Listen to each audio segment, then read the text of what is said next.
Welcome to Classic and Retro, and welcome back to the Daily Driver Diaries, a monthly update that I make about the ups and downs of attempting to daily drive this, a 1985 39-year-old Rover SD1. If you haven't already, please consider subscribing, check out some of the previous videos, like and comment on this one. It really does help the channel out. So this last month, it's been eventful. Normally we'd be out driving somewhere now. I'd be out driving in the countryside. It's lovely and sunny and dry, but we're not at that stage at the moment. It's not really been the greatest month for the SD1. Shortly after the last video, I think it was like 2 days after, the car was crashed into while it was sat here outside my house. Now obviously I didn't get any footage of that or anything. I was just getting out of bed, so I wasn't in the car when it happened, but it did make a mess of the car.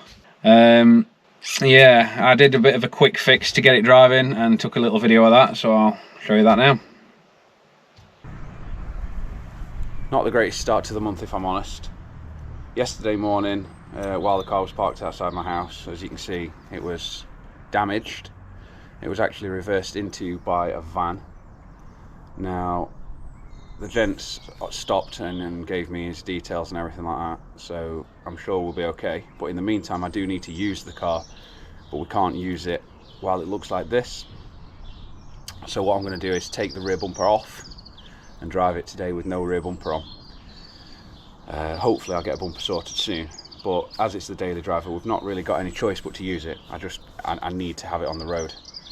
So taking the bumper off on an SD1 is quite easy. There's 4 bolts, there's 2 either side, about there, and the same on the other side, and they go through into the boot.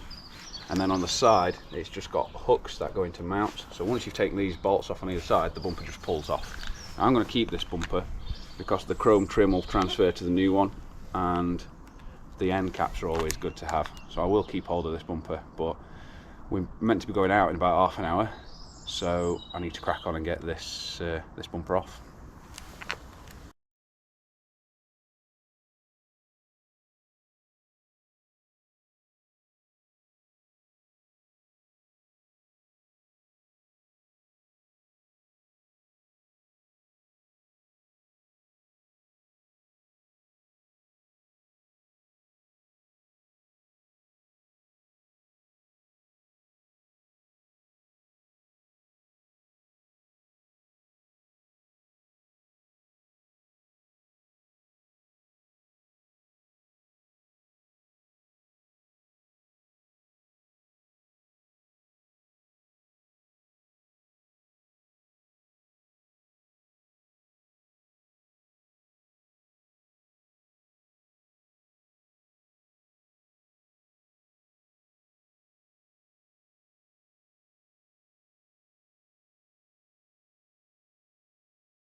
Yeah, that didn't do it any favours, did it?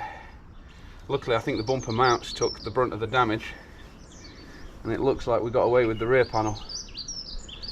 So I think that's really lucky, to be honest, and we've only had to sort a bumper. Right, get it cleaned up and that'll do for today. Let's get ourselves out and crack on with this day.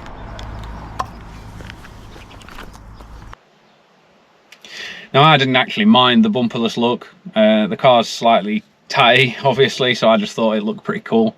But luckily I did manage to find a replacement bumper not too far away from where I live, so we kind of did a nice run out into Peak District and called in to the gent and picked the bumper up and fitted it at his garage, which was quite cool.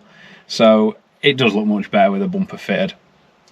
I also managed to get my new coilovers fitted, built some coilovers for the car. If you haven't seen the coilovers or the coilover video, there's a link to it somewhere. I've never linked a video to a YouTube video before, so it might be somewhere. It might be in the description, but if I've done it, there'll be a link popping up somewhere now for that. That's quite a cool video, shows you how to make coilovers for anything with McPherson struts. Next, I think, was Long Ships and Octagons, which was at the Great British Car Journey in Ambergate, near where I live. And that was like a replacement meet for people who couldn't get, well, Pride of Longbridge was cancelled due to bad weather, so this was like one of the other meetups for people who wanted to still go out and enjoy their cars and so on. So that was a good day until we left. Now, when we left, I think we made it 300 yards till the car broke down. Now, it was a shame really, because the car had been running faultlessly all day. We'd driven there, had a nice day at the show. I was one of 2 SD1s, the other one much nicer than mine, but and it's the same problem again, the same running issue that we've been having. So it feels like fuel starvation.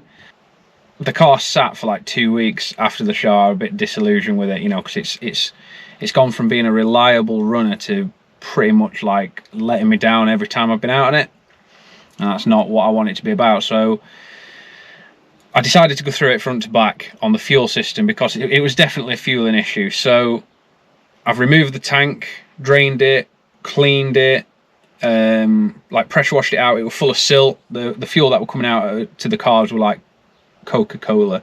So that's been fully cleaned out, and I bought a product that cleans and strips all the inside of the fuel tank and then like seals it up, I guess. So I did all that, put that back in, put a brand new fuel pump in, cleaned the line out from front to back, put a brand new fuel filter in the engine bay, and I stripped and rebuilt the carbs and got those back on, and then just checked the timing again, checked the mixture again, checked everything again. I will get to the bottom of this running problem, hopefully.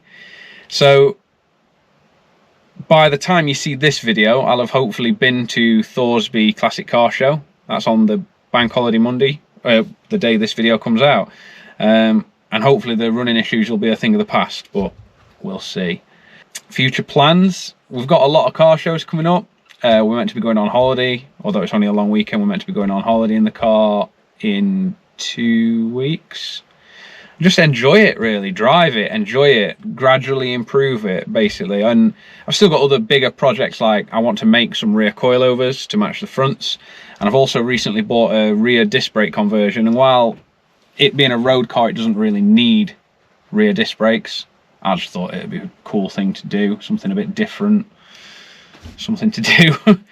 So, as always, I'll pop up some costings for the month. It's obviously not as much as last month because it's sat for 2 weeks, so the fuel cost has been a hell of a lot less.